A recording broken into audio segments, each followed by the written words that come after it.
Swastiastu. Om Awignam Astu Yenama Sidam. Om Sidarastu Tat Astu Yenama Swaha.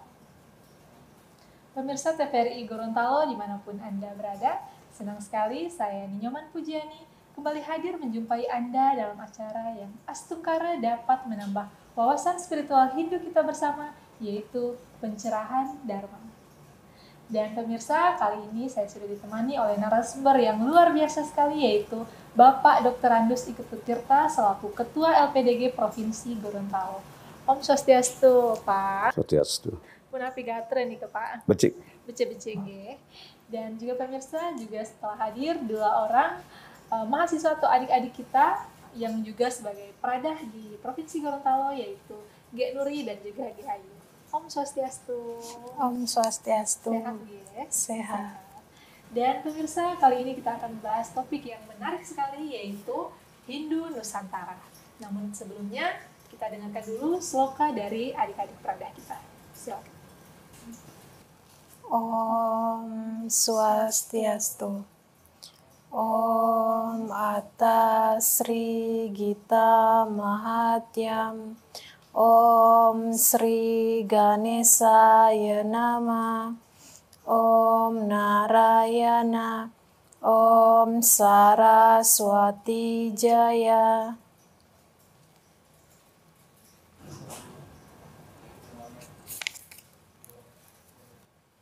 Pembacaan sloka dalam kitab suci Bhagavad Gita, bab 4, sloka 11. Ya Dhamma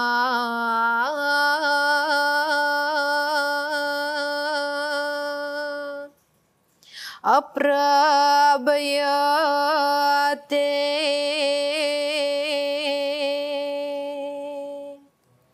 Attamadaya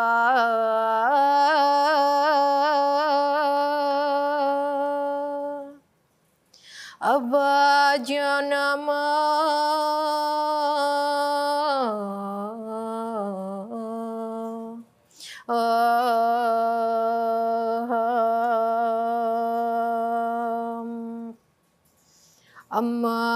Amawarata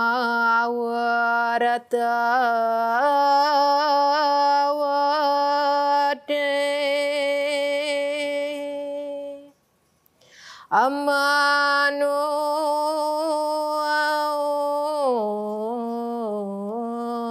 Aparata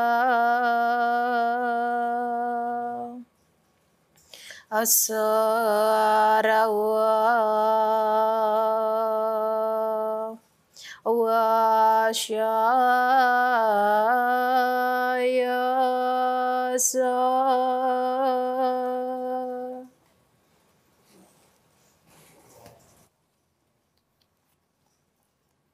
Artinya, bagaimanapun jalan manusia mendekatiku, aku terima, wahai Arjuna. Manusia mengikuti jalanku pada segala jalan. Ya, pemirsa, langsung saja kita masuk pada pembahasan kita terkait dengan Hindu Nusantara. Silakan Bapak, mungkin bisa dijelaskan terlebih dahulu terkait apa itu Hindu Nusantara. Pemirsa TVRI di rumah, TVRI Gorontalo, dimanapun berada. Kali ini saya akan membawakan materi tentang Hindu Nusantara. Perlu kami sampaikan kepada umat Hindu, umat sedharma yang ada di pelosok Gorontalo, bahwa Hindu dalam pengertian Hindu itu sangat luas. Hindu Nusantara kali ini kita bahas dari Bali. Dari Bali menuju ke Jawa Timur menuju ke Tengger, selanjutnya menuju ke Jawa Barat, dan ke Sulawesi ya, yang di daerah Tanah Toraja, lanjut ke Kalimantan, dan terakhir di Maluku. Lebih lanjut, saya akan bahas dulu yang Hindu yang ada di Bali. Hindu Bali yang kita disebut dengan Hindu Dharma, ya, pada prinsipnya Hindu di Bali itu ada 8 kabupaten yang ada, masing-masing pemeluk agama Hindu. Tapi masing-masing agama Hindu yang dipeluk oleh umat Hindu yang ada di Bali, semua memakai dresta masing-masing. Dresta dalam artian memakai simo masing-masing. Dari Singaraja dengan Amblapura, mereka drestanya nggak sama. Tapi mereka sama-sama memeluk agama Hindu. Kenapa kami katakan dresta? Bahwa dalam hal ini, bahwa banyak umat Hindu yang di Singaraja, bahasanya tidak dipakai di Amblapura, di Karangasem. Maka di situ terjadilah perbedaan kata-kata yang tadinya orang Karangasem berbahasa sangat halus dan sopan, sesuai dengan adat istiadat yang ada di sana.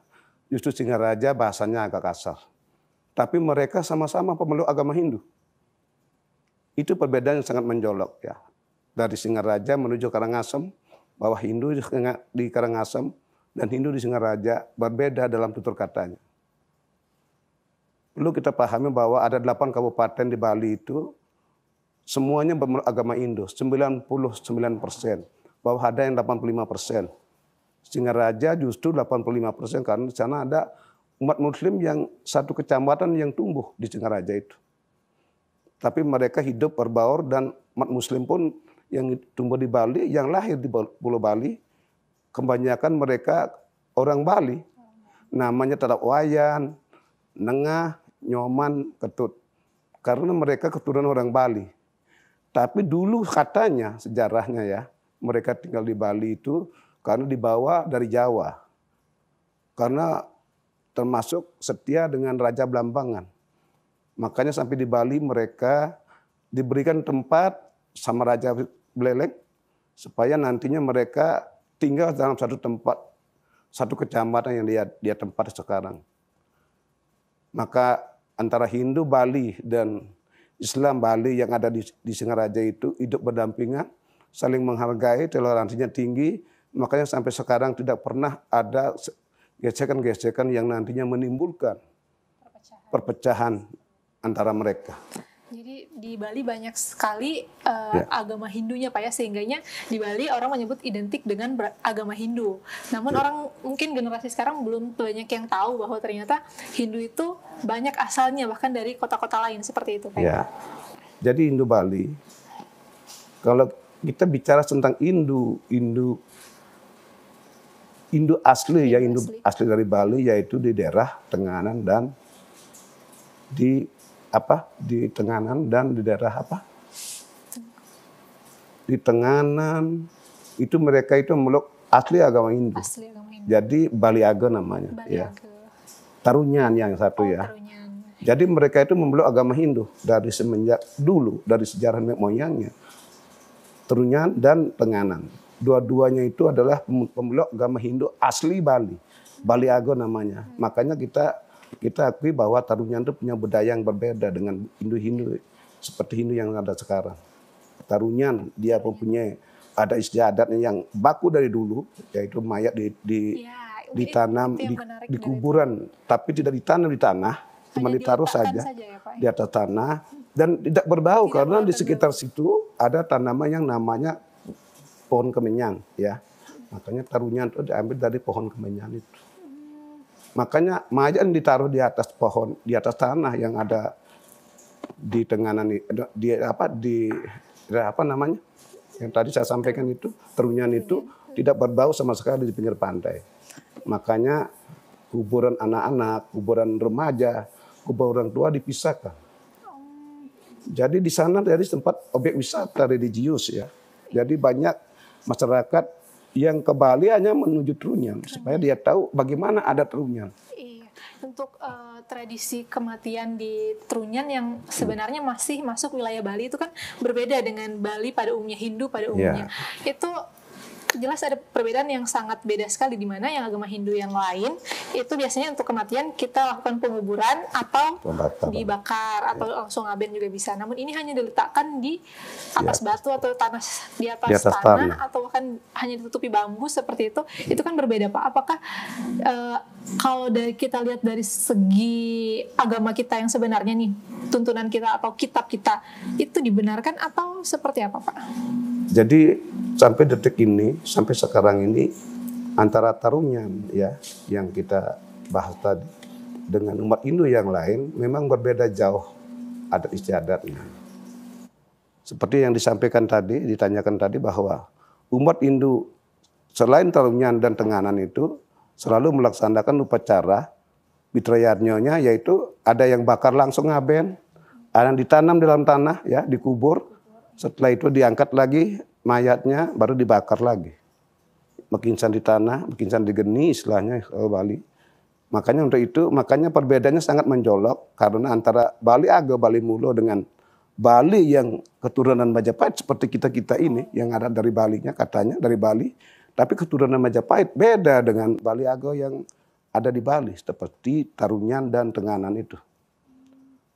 Tarunyan itu seperti saya sampaikan tadi bahwa setiap ada orang meninggal, baik itu anak-anak, remaja dan dewasa, ya, dia ditempatkan dalam liang lahat, tapi tidak dikubur di atas tanah, dibikin sangga saji itu ditutupi dengan sangga saji saja dan tidak berbau. Ya, itu kuburan orang dewasa. Anak-anak beda lagi di pinggir pantai juga.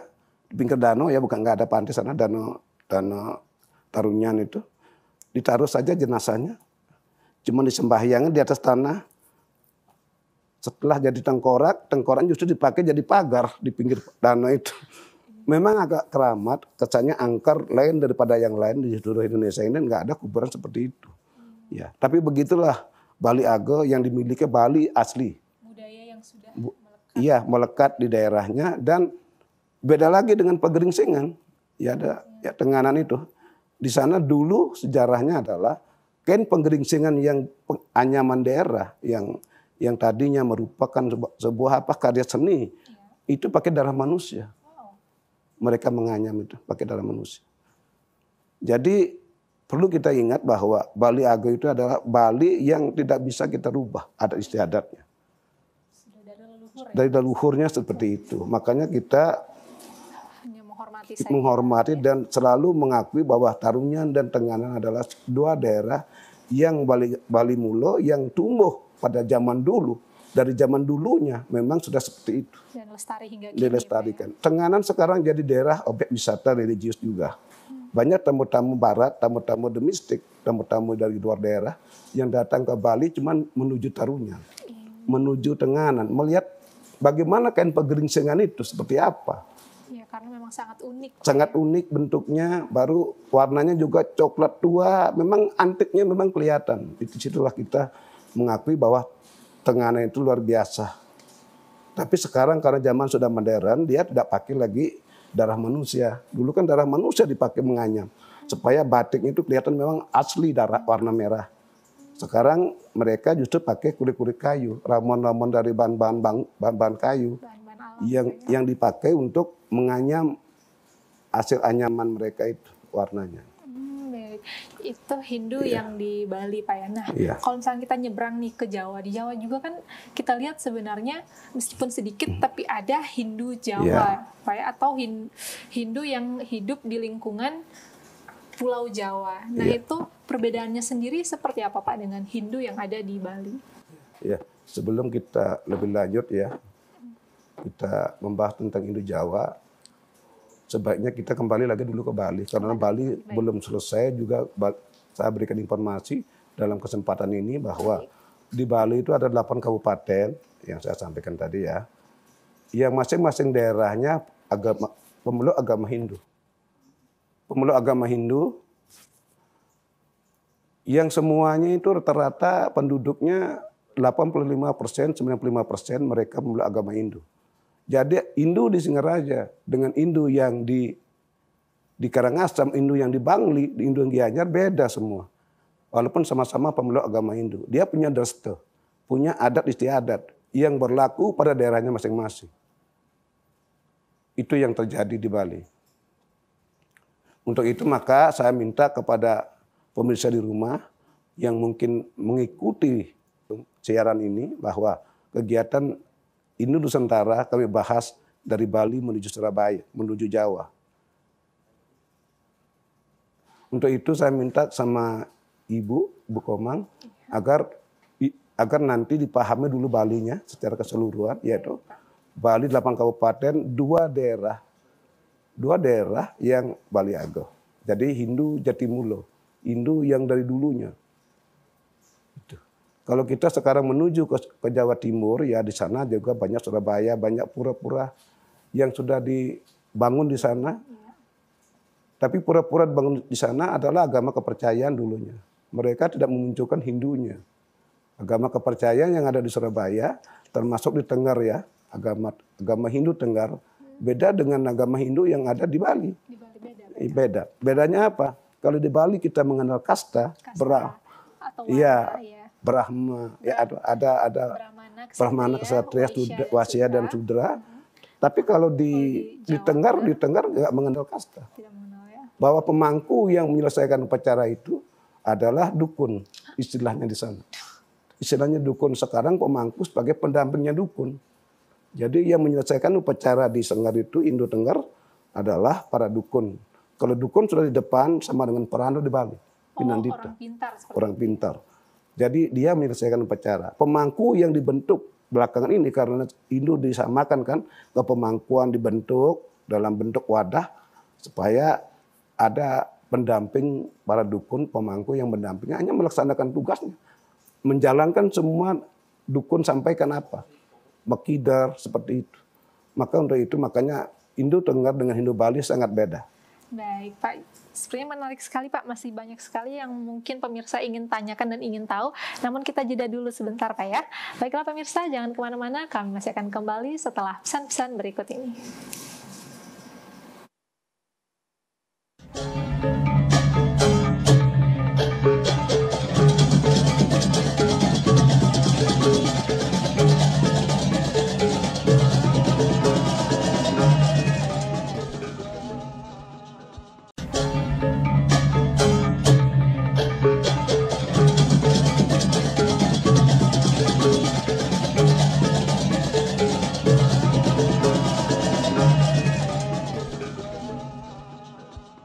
Ya, pemirsa masih dalam acara Pencerahan Dharma bersama dengan narasumber kita Bapak Dr. Andes Ikutu Tirta dengan pembahasan kita terkait dengan Hindu Nusantara. Baik Pak, kita lanjutkan pembahasan kita tadi. Kalau tadi kita sudah membahas tentang Hindu yang ada di Bali yang memang mayoritas ya di Bali. Nah, bagaimana dengan Hindu-Hindu yang ada di daerah lain yang sangat minoritas seperti di Jawa dan di tempat-tempat lain? Silakan. Jadi begini. Setelah kita bahas dari Bali, mungkin kita sudah bahas dari Jawa Timur ya. Karena Jawa Timur adalah pusat kerajaan Majapahit terbesar ya. Pada zaman itu, maka ada beberapa peninggalan sejarah yang masih melekat di hati masyarakat yang waktu itu pengikut Majapahit. Sekarang terkenal dengan Pura Triwulan.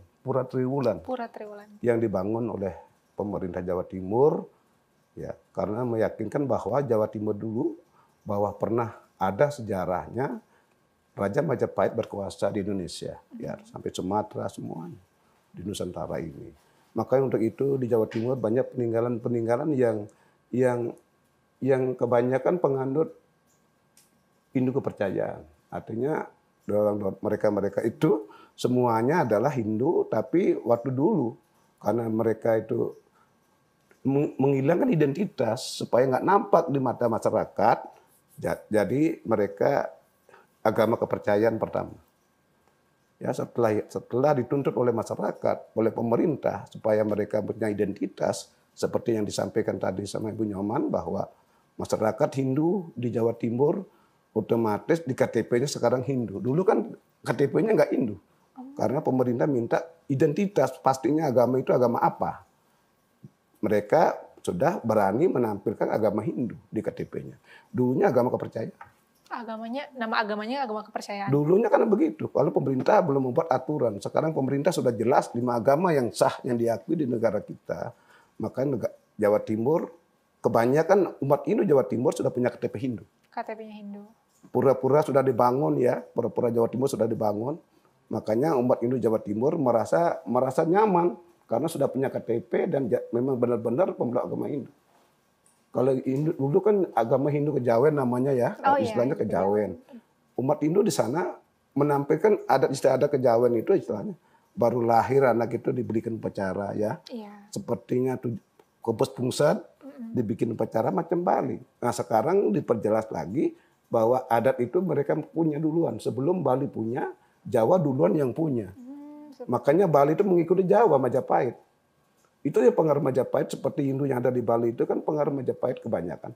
Dan Hindu-Hindu yang ada di Pulau Bali yang berapa daerah itu adalah Hindu Majapahit. Hindu yang lari ke Bali yang pada zaman itu nenek moyang kita bermukim di Bali, tinggal di Bali, ikut adat istiadat Bali. Makanya sekarang dikatakan Hindu Majapahit. Berbaur dengan masyarakat Bali asli seperti Baliago ya. Berbaur, kita mengikuti adatnya. Makanya saya bilang tadi bahwa Karangasem punya adatnya berbeda. Beleleng punya adat yang berbeda dengan kasarnya begitu beda. Kasar dengan yang halus. Gianyar, Bangli punya adat yang berbeda. Negara dan pasar semuanya berbeda. Tapi sama-sama Hindu. Punya dresta masing-masing.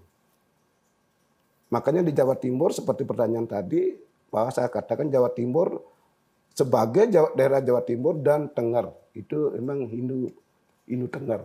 Ya. Hindu Tengger seperti saya sampaikan tadi bahwa dia punya ada istiadat daerahnya masing-masing. Cara memperlakukan upacaranya berbeda. Sebelum ada peraturan pemerintah melalui Departemen Agama ya, Kanwil Kementerian Agama, seperti itulah upacaranya. Makanya Hindu Tengger sekarang sudah mengikuti Hindu yang ada di Bali. Pakainya ada yang pakai udang, ada juga pakai belangkon, ya toh? Ya. Kebanyakan belangkon, karena dia mempertahankan adat istiadatnya mereka sendiri. Tradisinya. Jadi kita hargai bahwa di Tengger tidak mengenal adanya kasta ya. Kasta. Jadi tidak semua manusia sama. Jadi sama, tidak ada anak Debago, anak Agung, Gusti, Sudo nggak ada. Jadi di Tengger itu sama. Itu penerapan agamanya mereka berbeda di situ. Yang menyelesaikan upacara, yatnya, istilah kalau Bali adalah dukun. Pemangku hanya pendampingnya di belakang saja duduk begini. Ini datang Banten ya rame-rame turun gitu. Bedanya di situ. Hindu Tengger dengan Hindu Bali. Baik, luar biasa menarik sekali. Mungkin ada pertanyaan dari adik-adik mahasiswa dari G Nuri. Silakan. Om Swastiastu, Pak. Ya.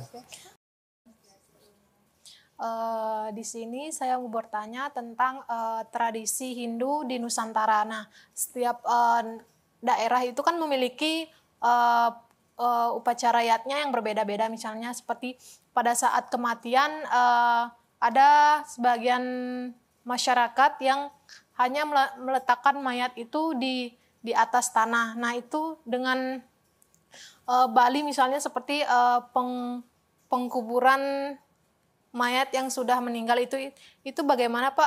Apakah maknanya itu sama atau bagaimana? Oh ya baik. Apakah sama makna yang dikuburkan secara diletakkan begitu saja dengan yang dikuburkan? Terima kasih. Pertanyaan bagus sekali.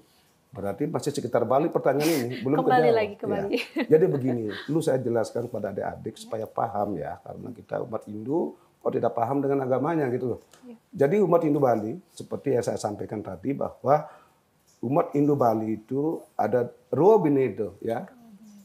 Walaupun tenganan dengan budayanya seperti itu, walaupun tarunyan dengan budaya seperti itu, jenazah ditaruh di atas tanah dengan ancak saji, itu sudah cukup. Tidak ada ngaben dari situ. Tapi karena ada pengaruh zaman ya, tarunyan juga, tarunyan juga sudah ikut ngaben belakangan ini. Saya dengar di tarunyan sudah ikut ngaben. Berarti pelan-pelan tarunyan juga sudah dipengaruhi oleh budaya Bali dari Majapahit gitu. Tarunyan juga ngaben. Baru bedanya antara adat di tarunyan dengan adat yang di Bali daerah lain ya, Bali dari Majapahit adalah ada yang meninggal dikubur langsung, ya toh. Karena ada istilahnya dia desanya itu ada ngerit 5 tahun sekali. Menunggu 5 tahun diangkat lagi.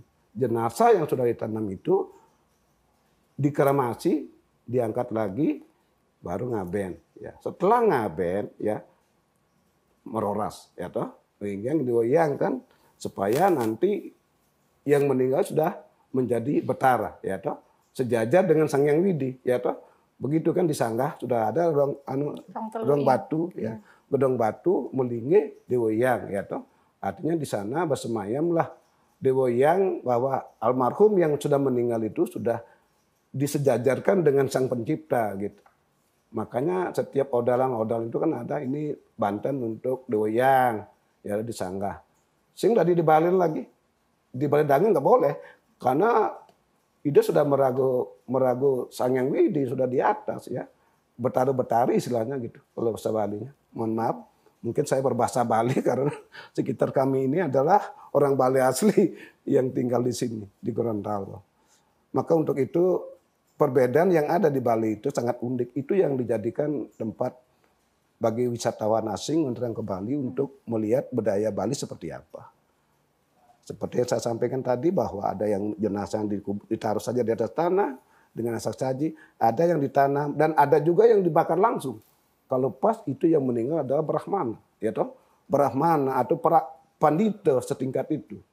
Kan di Bali kan kasta itu memang sangat fanatik sekali kan, ada Brahmana, Ksatria, Wesya, dan Sudra. Jadi kalau Brahmana yang meninggal hari ini, 3 hari atau 7 harinya, kita sudah ngaben. Jadi ngaben karena itu adalah adat Bali seperti itu. Kalau meninggal orang Sudra, walaupun berapa kayanya, tetap ditanam dulu, dibawa ke kubur. Nanti setelah 5 tahun seperti saya sampaikan tadi, baru kita adakan ngaben massal. Seperti yang adat kita lakukan di Bali. Mungkin di daerah Trans juga, dimanapun kita berada, sudah mengikuti itu. Karena budaya yang ada di Bali sudah disama dengan di daerah-daerah transmigrasi. Baik Kendari, ya toh, Sulawesi Tengah, Gorontalo juga ikut kan 5 tahun sekali kita ngaben. Jadi semua yang meninggal, yang ditanam di bawah tanah itu kita angkat dengan biaya yang murah, otomatis lebih murah biayanya. Mungkin 1,5 juta, ya itu rata-rata. Begitu jawabannya dari Pak Ketut. Baik, mungkin masih ada pertanyaan dari Gak Ayu. Ini Om Swastiastu. Om Swastiastu. Jadi saya mau tanya, menurut Bapak, apa saja tantangan yang dihadapi Hindu Nusantara pada saat perkembangan modernisasi atau perkembangan zaman ini? Seperti itu. Terima kasih. Siapa namanya? Oh, adik Ayu. Pertanyaannya akademis sekali itu. Jadi begini, saya mungkin dulu pernah jadi mahasiswa, tapi waktu itu ya, mungkin sudah lupa-lupa. Jadi saya berikan informasi kepada adik Ayu, bahwa Hindu yang ada artinya kita kalau bicara Hindu itu luas ya, Hindu Nusantara kan ini. Hindu yang ada di Tanah Toraja ya, saya sampaikan tadi, bahwa sesuai dengan desa Kalupatro yang ada. Kalau Tanah Torajanya ditanam, bukan ditanam dalam tanah ya, ditanam di batu-batu, di peti, taruh di batu-batu, di gunung-gunung ya. Di goa seperti itu Pak ya. Ikut seperti itu mereka. Tapi namanya Hindu Tolotang, ya toh. Kenapa adatnya seperti itu? Ya karena adat daerahnya seperti itu. Kita nggak bisa pisahkan. Cuman cara pemujaannya juga nggak sama dengan kita. Pakai mangkung nggak. Dia berpakaian merah. Kita di Bali pakai putih kan kalau kita mencuci-cuci. Justru mereka pakai baju merah. Ditaruh di atas gua, di dinding-dinding batu itu. Nah, itu petinya itu ditaruh. Nggak ada ngaben lagi. Ya toh.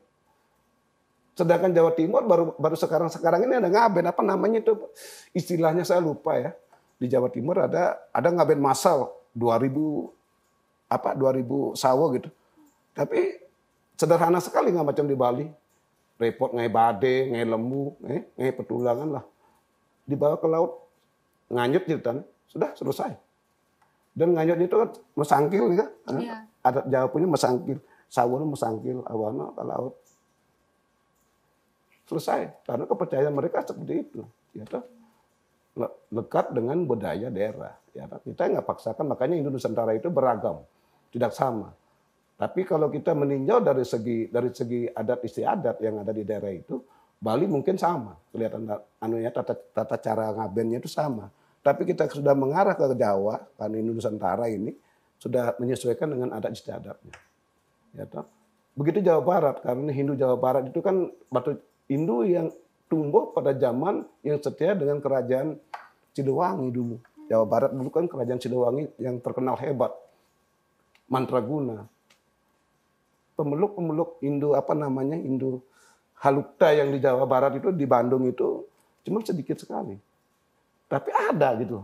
Karena mereka pada waktu itu mereka tidak boleh terbuka di hadapan massa. Karena pada waktu itu mereka takut juga masyarakat menampilkan itu bahasa Hindu. Nah sekarang sudah mulai masyarakat sudah membuat identitas dirinya seperti kita, Hindu, agamanya Hindu. Jadi Hindu Halukta, Hindu Tolotang, toh beda dengan Hindu Pekaringan lagi, Keharingan, ya. Hindu tertua loh di Kalimantan itu. Kenapa Keharingan? Dulunya Keharingan memang. Sekarang ditambah Hindu Keharingan. Karena Keharingan itu kan tidak bisa masuk ya dalam agama kepercayaan, toh. Maka untuk itu Keharingan dibuatkan identitas bahwa saudara itu Hindu. Dan itu sudah kesepakatan bersama bahwa untuk membuat KTP harus jelas agamanya. Dari 5 agama yang ada di Indonesia. Makanya Keharingan membentuklah Hindu Keharingan. Cara ibadahnya beda lagi. Nggak sama dengan di Bali, nggak sama dengan di Jawa, nggak sama dengan di Tengger. Baik, jadi sebenarnya Keharingan itu adalah suatu agama yang dianut oleh suatu masyarakat, sekelompok masyarakat di daerah Kalimantan yang di daerah Dayak, Pak ya. Dayak. Nah, mereka itu punya kepercayaan sendiri, namun agama mereka belum diakui oleh pemerintah karena pemerintah untuk sekarang hanya mengakui 6 agama. Namun karena adat istiadat mereka atau acara mereka hampir menyerupai Hindu, jadi di KTP-nya dihindukan saja Hindu seperti Nusantara. itu supaya memiliki identitas seperti itu, Pak ya. Nah, karena sudah masuk dalam KTP Hindu dan otomatis pencatatan di pemerintah mereka Hindu ya, Pak ya. Hindu. Nah, untuk perhatian dari pusat sendiri apakah sama perhatian pusat kayak Kemenak ke masyarakat Hindu seperti kita ini dengan Hindu yang minoritas seperti Hindu Keharingan, Hindu Alukta dan Hindu-Hindu di Jawa? Seperti itu. Apakah ada kunjungan-kunjungan, kemudian ada bantuan-bantuan dari pemerintah, kemudian juga lomba-lomba tingkat nasional seperti itu, Pak? Terima kasih Bu Nyoman ya bahwa itu sangat menarik. Kenapa saya bilang menarik? Karena pemerintah pusat, Kementerian Agama ya, Dirjen Kementerian Agama sudah nggak membedakan lagi Hindu Nusantara ini dengan Hindu-Hindu yang ada di Bali. Jadi Hindu Nusantara dapat jatah seperti kita di Gorontalo ini. Dapat pembangunan pura, tempat ibadah. Nah apa yang dia bangun? Karena mereka nggak ada pura. Nah sekarang dibangun pura lagi di Kalimantan, di Dayak, Kutai Kartanegara yang ada Hindu Pekaringannya itu bangun pura. Makanya kemarin saya ketemu sama pendetanya itu, sama pendeta pemangku pura itu, yang ibu-ibu perempuan itu betul satu hotel dengan Gorontalo punya. Ya, saya ngomong, Bu, bagaimana pembangunan pura di sana? Oh, jalan Pak. Astungkara dia bilang sudah jalan 50% karena kita menunggu lagi dana dari pemerintah pusat. Jadi pemerintah pusat itu sudah memberikan sesuatu untuk mereka. Apa kebutuhan? Kan ditanyakan. Apa kebutuhan daerah itu? Apa yang tidak punya? Kalau dibilang tidak punya tempat ibadah, ya mereka memang tidak ada tempat ibadah. Karena sekarang sudah ditentukan kalau memang butuh tempat ibadah kami bangunkan. Pemerintah sudah berikan begitu. Artinya beri kebebasan mereka supaya mereka bisa ibadah. Nah sekarang sudah dihimpun, dibikinkan pura di Kalimantan ya. Puranya di mukanya lambangnya apa? Burung-burung itu, burung cendrawasih. Macam burung-burung merak. Burung-burung merak itu di depannya supaya ada khasnya daerahnya. Khas daerah Kalimantan. Jadi pembangunannya itu pun disesuaikan dengan kepentingan daerah supaya mereka nyaman beribadah begitu. Pemerintah nggak mau beda-bedakan. Jadi kalau di NTT dapat 150 juta, Gorontalo 150 juta, semuanya dapat 150 juta. Hanya dalam satu titik, satu kegiatan. Nah kalau ada kegiatan lain diusulkan dari masing-masing penyuluh, di sana juga dibangun penyuluh. Jadi disamakan dengan daerah lain, dibentuk penyuluh supaya mereka aktif gitu loh, membina daerahnya, otomatis membina agamanya supaya mereka itu bisa berkembang. Nah, sekarang ada mempertanyakan juga di Dayak, di Keharingan itu, apakah kami lebih condong ke Hindunya atau Keharingannya? Kalau urusan agama, pemerintah akan mencampuri. Silakan beribadah berdasarkan keyakinan sendiri. Karena Anda diminta identitas oleh pemerintah, makanya jadi Hindu Pekaringan. Seperti apa disampaikan Bu Nyoman tadi. Lebih menyerupai, ya toh, lebih dekat dengan itu. Sekarang banyak penduduk kita dari sana. Kita bicara dari titik penduduk asli ya, yang ada di daerah. Belum lagi penduduk pendatang seperti kita ini. Ada datang ke Gorontalo, datang ke Kalimantan, ke semua provinsi ada. Dan kita membawa ajak Balinya masing-masing. Berbaurlah di sana dengan masyarakat pribumi, dengan masyarakat pendatang yang Hindu, yang ada dari luar daerah, yang ada dari Bali. Ada ke Kalimantan, ada ke Papua, di mana-mana ada. Sekarang pada saat acara pelaksanaan UDG kemarin, saya buktikan bahwa ini Hindu Bali asli. Ada Hindu dari Kalimantan, ini Hindu dari Papua. Ada juga Hindu Papua asli. Ada. Memang asli orang Papua, tapi Hindu katanya. Sejarah nenek moyang bagaimana? Saya tanyakan sama Pak Nengah Dwija itu. Bagaimana sejarahnya dulu? Nggak tahu juga beli. Soalnya ini kan mereka itu mengikuti bahwa dia merasa Hindu. Kita nggak boleh tolak karena itu adalah kepentingan beribadah. Karena itu nggak boleh diatur oleh undang-undang. Itu ada haknya dari mereka. Baik, jadi karena memang agama pertama di Indonesia adalah Hindu, Pak ya, seperti itu. Ya. Namun kita akan bahas lagi, Pak, kelanjutannya setelah pesan-pesan berikut ini. Ya.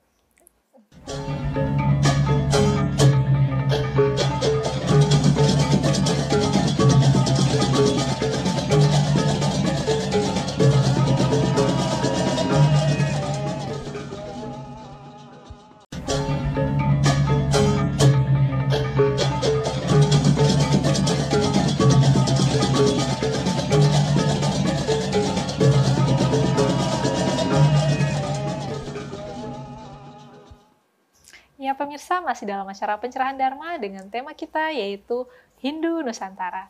Dan sepertinya masih banyak sekali pertanyaan yang ada di benak dari adik-adik peradah kita ini. Mungkin dari Gayu, silakan. Sukses, Pak. Sukses. Baik, Pak. Tadi kan Bapak bilang Hindu Nusantara. Dan Bapak sempat menyebutkan Hindu yang ada di Maluku. Nah, untuk itu saya masih penasaran seperti apa adat istiadat yang ada di sana. Nah, jadi begini, perlu Pak Ketua sampaikan bahwa di Maluku itu memang ada Hindu asli Maluku. Tapi karena ada daerah orang-orang Bali yang memang bertugas di Maluku, yang datang di Maluku, otomatis mereka itu connect dengan masyarakat Bali, makanya di sana bangun pura juga. Jadi Hindu-Hindu yang ada di Maluku itu sudah sembahyang ke pura. Karena mereka sekarang orang Hindu yang ada orang Hindu yang dari Bali yang bertugas di Maluku, ada juga yang mungkin pengusaha di sana di Maluku, mereka sudah membangun pura. Jadi Hindu-Hindu yang ada di Maluku itu sudah berbaur dengan Hindu Bali. Jadi mereka sudah pergi ke pura. Purnamanya mereka sudah datang ke pura, Tilam mereka sudah datang ke pura, dan ada raya-raya lain besar lainnya. Jadi mereka sudah berbaur. Jadi Hindu Nusantara itu seperti itu. Karena pembauran dengan Hindu asal dari Bali yang sudah tinggal di Maluku, seperti pertanyaannya ada tadi, mereka sudah mengikuti ada istiadat seperti apa umat Hindu umumnya yang ada di Indonesia. Jadi mereka sudah melaksanakan upacara persembayangan ke pura setiap purnama dan tilam. Itu yang saya dapat informasi dari Kementerian Agama, ya, dari yang banyak memberikan informasi ke saya, karena Hindu Nusantara itu sudah berbaur dengan Hindu yang berasal dari Bali, seperti apa yang saya sampaikan tadi. Maka untuk itu, makanya Hindu di Maluku itu sudah nggak jelas, cuma kelihatan mukanya, ya, karena orang-orang Maluku asli mukanya begitu. Jadi beda dengan orang Bali. Jadi di sana juga warnanya norak, pakai selendang merah, begitu loh, warna-warna yang kontras. Jadi kentara sekali. Hindu yang dari Maluku aslinya seperti apa? Itu warna merahnya itu selendang merah, makan apa? Sirih, makan sirih. Baru terakhir makonya itu ditaruh di mulut, jadi kelihatan kombong begini di mukanya begitu.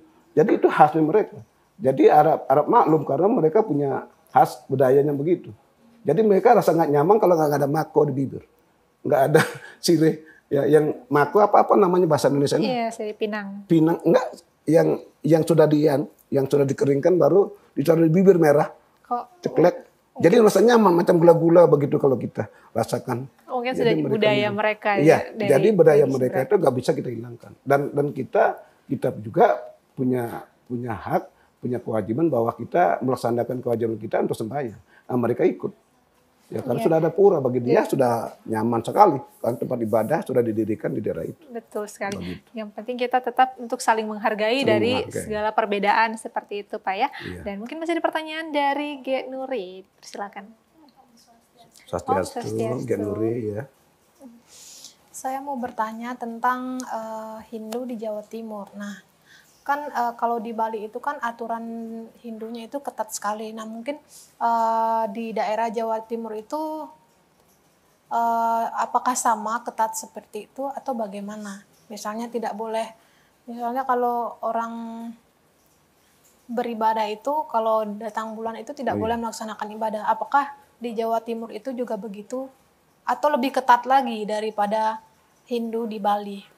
Nah, mungkin itu, Pak. Makasih Den Nuri. Sebenarnya di dalam adat istiadat ya, dalam agama Hindu itu diatur dalam daerah masing-masing ya. Kalau di Jawa, di Bali memang karena kita haid tidak boleh ke pura karena itu halangan besar itu.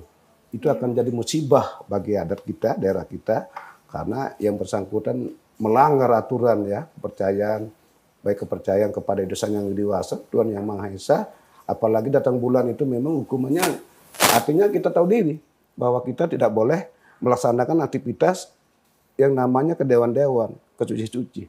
Apalagi sembahyang ke pura kalau di Bali. Nah, kita kalau bicara tentang Jawa Timur ya, karena Hindu Jawa Timur itu kata agama Hindu yang lebih tua dari Bali ya, karena dari kerajaan Majapahit datang mereka memang lebih ketat sekali ya, budaya dan adat istiadatnya. Makanya agama Hindu Jawa Timur khususnya yang dipertanyakan sama adik tadi, itu sangat sakral. Jangankan mereka datang bulan, bahwa mereka berhalangan ada kematian pun mereka tidak boleh beraktivitas seperti biasa, ke pura bebas, sembahyang nggak boleh. Karena Bali itu justru mengacu kepada Jawa. Karena Jawa itu dianggap lebih senior ya kalau bahasa Indonesia, lebih senior dengan Bali. Karena Jawa itu lebih memahami agama secara kedalaman. Mereka orang-orang Jawa itu lebih pintar loh, terus terang aja. Yang kemarin di UDG itu orang-orang Jawa asli yang dapat Dharma Wacana-nya bahasa Inggris, Dharma Wacana bahasa Indonesia, dan Dharma Wacana bahasa daerah. Indo Jawa yang dapat. Kenapa? Karena mereka lebih dalam pengayatan, pemahamannya lebih dalam, dan Bali juga dalam kayaknya karena sudah pengaruh globalisasi ya di Bali banyak tuh bule-bule yang datang, kadang-kadang dia malu ke pura padahal dia tidak haid, dia datang bulan karena gengsi aja. Jadi seperti itu perlu dihilangkan karena tidak boleh kita mengakali diri kita sendiri. Dan dalam agama Hindu kita percaya ya bahwa kalau kita memang haid, kita datang bulan, letah kalau bahasa Balinya nggak usah aja ke pura. Itu dalam diri sendiri yang kena karmanya nanti. Begitu menurut Pak Ketut ya, kira-kira ya. Baik, Pak. Nah, terkait dengan perbedaan agama Hindu dari berbagai daerah nih. Kayak misalkan kita Hindu Bali kan untuk ajaran dasarnya itu kan Pancasrada, Pak ya. Yeah. Apakah sama dengan Hindu-Hindu yang ada di daerah lain atau berbeda, Pak? Jadi begini, jadi perlu dimaklumi ya, karena daerah lain juga, walaupun mereka agama Hindunya sudah tua, tapi literatur yang dia pegang itu sedikit ya. Banyak yang Trisalianya juga mereka nggak hafal 100% ya. Karena Arab maklum, karena lingkungan mereka tinggal itu rata-rata agama mayoritas ya. Jadi kita syukur maklumi bahwa pengakuan masyarakat di wilayah yang di Jawa, pinggiran, kebanyakan mereka baru dapat literatur yang terbaru dari pemerintah, dari Kementerian Agama, buku-buku agama itu diedarkan sekarang ya, supaya masyarakat bisa membaca baik usia dini ya, mereka bisa memaklumi bahwa dasar-dasar agama ini seperti apa. Ya, literatur itu penting karena agama Hindu akan nanti disejajarkan. Ini dasar-dasar agama Hindu. Apa yang harus akan tantangannya apa yang menjadi yang harus dijauhi oleh umat Hindu, apa yang akan menjadi tantangan ke depan seperti itu. Jadi literatur agama Hindu, dasar-dasar agama Hindu dibagikan di setiap daerah. Buku-buku agama itu dibagikan. Jadi buku agama itu dibagikan dan disalurkan ke masyarakat, ke daerah. Jangan cuma didiamin di sekretariat, macam di sekretariat di sini. Banyak buku-buku kita didiamin ya, nggak pernah dibaca, sampai begitu kita bersihkan nempel dia lengket. Debu-debunya. Makanya literatur itu penting, apalagi masyarakat yang ada di pedalaman ya, apalagi daerah-daerah di Jawa itu ya, minimnya buku-buku agama. Dia bilang sendiri, kurang sekali Pak buku-buku agama yang kita pegang sebagai panduan bahwa kita pemeluk agama Hindu. Literatur itu yang penting. Makanya pemerintah melalui Kementerian Agama ya sekarang gencar-gencar membagikan ke daerah-daerah pelosok-pelosok Hindu, di mana kantong-kantong Hindunya beda dengan Hindu transmigrasi ya, Hindu-Hindu pendatang seperti kita yang ada di seluruh daerah. Kita aktif. Justru Hindu yang ada di daerah-daerah dari dibanding dengan Hindu di Bali, Hindu Bali dulu nggak tahu apa-apa. Mereka sudah Hindu, setangga Hindu semua kan. Jadi ke pura sembahyang pikiran jauh, nggak fokus. Justru Hindu dari wilayah, daerah transmigrasi yang datang, Hindu-Hindu yang datang, baik karyawan, pekerja, swasta, ada polisi, pegawai, datang ke daerah-daerah itu, mereka lebih paham agama. Karena mereka tekun, tinggal di daerah orang kok begini, asal-asal begini, harus ada satu keyakinan diri, penguatannya. Itu kira-kira. Ya. Ya, jadi ternyata bahwa Hindu ini sangat beragam sekali Pak ya. Beragam. Berasal dari berbagai daerah dengan segala perbedaannya. Nah, yang saya tanyakan nih Pak, kita kan Hindu dibandingkan Hindu yang lain, kita yang termasuk mayoritas. Atau kita yang Hindu Majapahit ya sebutannya Pak. Hindu Majapahit adalah Hindu yang mayoritas. Nah, tidak menutup kemungkinan di event-event tertentu seperti event nasional yang seperti Bapak sebutkan tadi di Utsava Dharma Gita, kita akan bertemu dengan Hindu-Hindu seperti itu, atau juga dengan di lingkungan lain, misalkan kita lagi ada kunjungan keluar daerah, kemudian bertemu dengan saudara-saudara Hindu kita yang ada perbedaan dengan kita. Menurut Bapak, bagaimana cara kita bersikap? Apakah boleh kita mengajak mereka ke pura atau bagaimana? Sikap yang baik, Pak. Begini ya, Ibu Nyoman, kemarin pengalaman saya di Sarasehat. Ternyata yang bertanya pertama Hindu Keharingan. Perempuan lagi. Dia angkat tangan. Pak, saya dari Keharingan. Kenapa bantuan dari pemerintah daerah tidak ada? Ih, kasihan ya. Kok daerah lain bilang 300 juta, 400 juta dapat bantuan. Apa jawaban dari Dirjen? Maaf Bu, memang tahun ini ya bertepatan dengan tahun pemilihan umum ya, pemilihan presiden ya, ada pemangkasan anggaran dari masing-masing daerah. Berapa miliar gitu loh.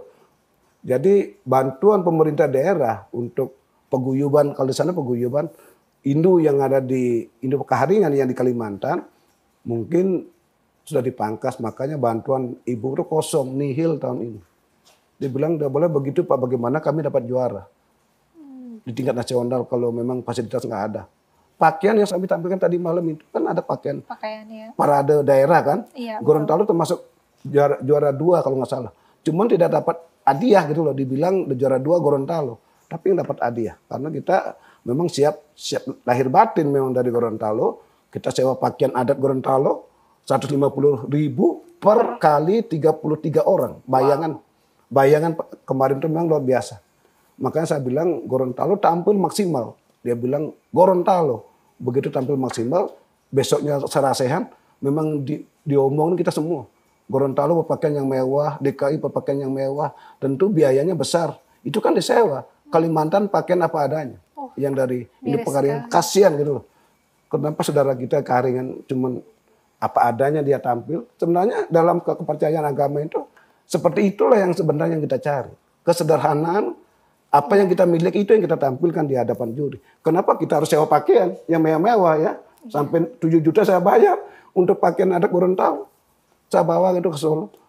Tapi pada kekatnya kan kejujuran, ketulusan pada peserta yang ada di acara itu untuk menampilkan sesuatu yang luar biasa bagi dirinya itu. Itu yang penting sebenarnya. Makanya saya anggap ini pertanyaannya Bu Nyoman ini memang sangat mengikat ya, sangat mengikat bagi umat Hindu yang ada di daerah, yang di daerah pinggiran terutama di Kalimantan Hindu Keharingan, yang perlu kita fasilitasi mestinya, diberikan satu perhatian.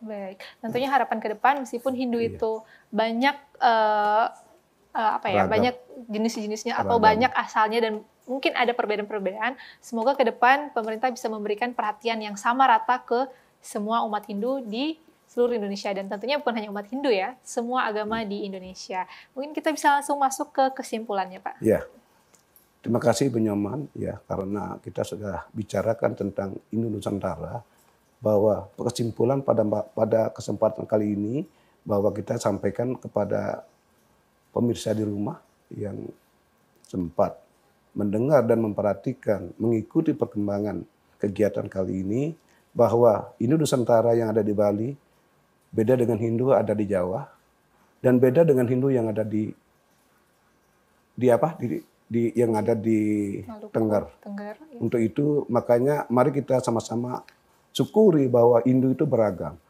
Kita bangga bahwa kita umat Hindu di mana-mana ada. Di seluruh pelosok tanah air.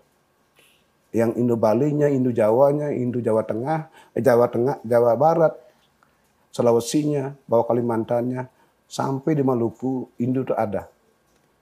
Terlepas dari budaya yang dimiliki. Dan kita sangat syukuri bahwa kita sudah mulai ada titik terang bahwa Hindu yang ada di Nusantara ini melalui Kementerian Agama yang kita naungi, yang bernaung di bawah Kementerian Agama, bahwa akan disamaratakan haknya, hak dan segalanya yang menjadi kebutuhan, kepentingan dan kebutuhan yang beribadah.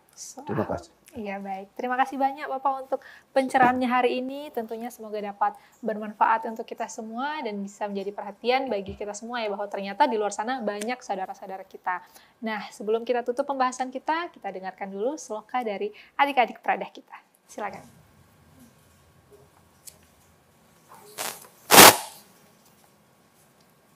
Pembacaan sloka dalam kitab suci Bhagavad Gita bab 4 sloka 14. Nama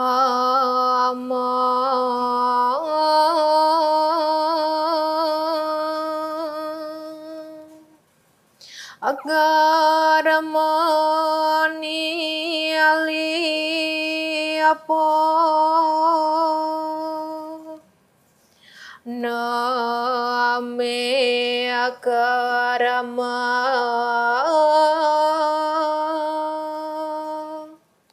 apala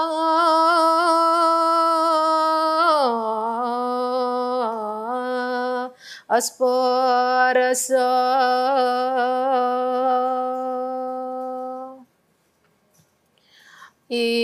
iatamamaya abhijayanati akaramabhyarana asadabaya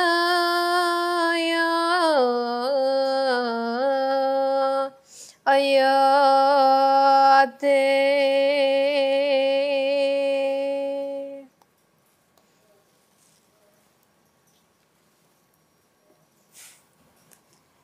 Karma tidak menodaiku.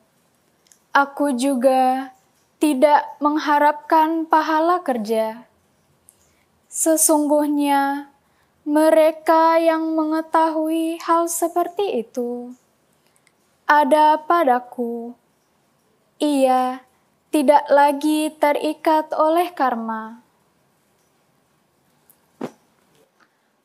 Ya, pemirsa, demikian pencerahan Dharma hari ini. Semoga kita semua dapat senantiasa saling menghargai keberagaman. Saya Nyoman Pujiani, pamit undur diri. Terima kasih dan Om Santi Santi Santi Om.